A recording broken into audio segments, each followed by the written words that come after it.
Hello everybody, welcome to the Drunken Sailor Cocktail Channel. I'm Bill the Drunken Sailor and I am so happy to have you here today. Today we are making a cocktail that's not a classic, but it's a new classic. It's based on a cocktail that came all the way back from 1860, the Manhattan. Since then, there's been a whole series of cocktails that have been named after areas of New York City. The Brooklyn, the Bensonhurst, the Red Hook. And today's cocktail just happens to be called Greenpoint. What's Greenpoint got to do with the Drunken Sailor? Well, Greenpoint neighborhood is right next to the old Brooklyn Navy Yard, and I used to be there every week a long time ago.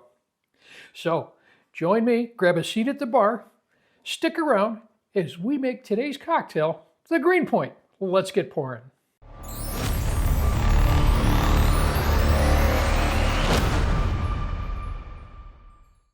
We are going to make this cocktail in a mixing glass.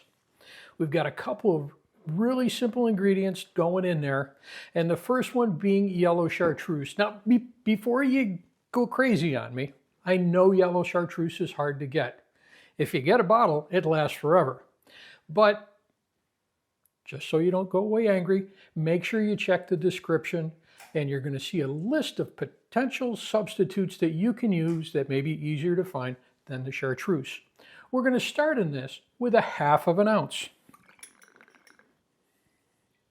Like I say, once you get a bottle, it lasts forever. We are going to follow that up with some red vermouth. Now, I said this was a riff on the Manhattan and subsequently the Brooklyn cocktail. The Brooklyn uses a dry vermouth, and this one is using a sweet vermouth. We're going to use 1/2 ounce. Now, vermouth is a fortified wine, so once you open it, you need to refrigerate it, and it should keep for about a month in your refrigerator. After that, you're going to see subtle changes in the taste, so you may not keep it. That's typically why I end up buying small bottles on it. Our next ingredient going in there is Angostura bitters. That goes back to the original Manhattan cocktail, but the Brooklyn uses a different Pinot Americana bitters, and that is extremely hard to get, but we're going to use 1 dash on there. This is going to use 2 sets of bitters on it, and this is where it varies from both of those previous cocktails. We're using orange bitters, and we're going to put 1 dash in there. Last ingredient going in there is rye whiskey. I'm using Sarazac today. The rye is a whiskey, but it's a little spicier, got some peppery notes to it. Those are going to pair well with this, and we're going to use in there 1.5 ounces.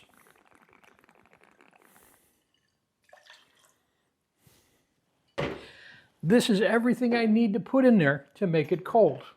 Well, I guess I got to put ice in there to make it cold. So let's ice it up so we can chill it down.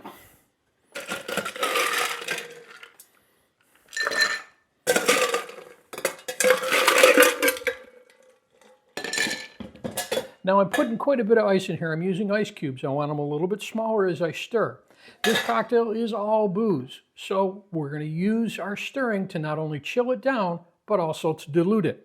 So we're going to give this a nice long stir.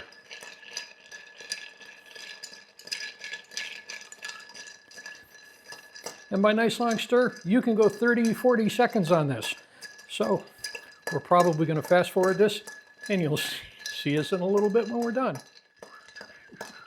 Oh, hey, we're back. We've given this a stir for about 45 seconds on there. Now what I need to do is pour that cocktail, and it is going into a coupe, or what I'm using today is a Nick and Nora glass. It's small, it's tall-sided, so you don't spill it. I've had it chilling with ice and water in there. Let's get rid of that. I'm going to use my julep strainer across the top of that. We're going to block that ice out of there. And we just simply pour.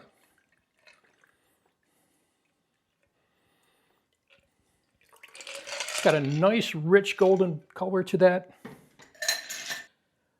We're going to garnish this with a lemon peel. So let's just take a cut. We're going to trim it up to make it look pretty. And I did everything but grab my knife. Cut the rough edges off of that. Trim off the sides on that. We've got our peel. Let's just give that a squeeze and express some of those oils on the top of it. As we're squeezing it, we're rolling it. We'll put a twist and we drop that on top. And there is today's cocktail, the Greenpoint. Let's give it a taste.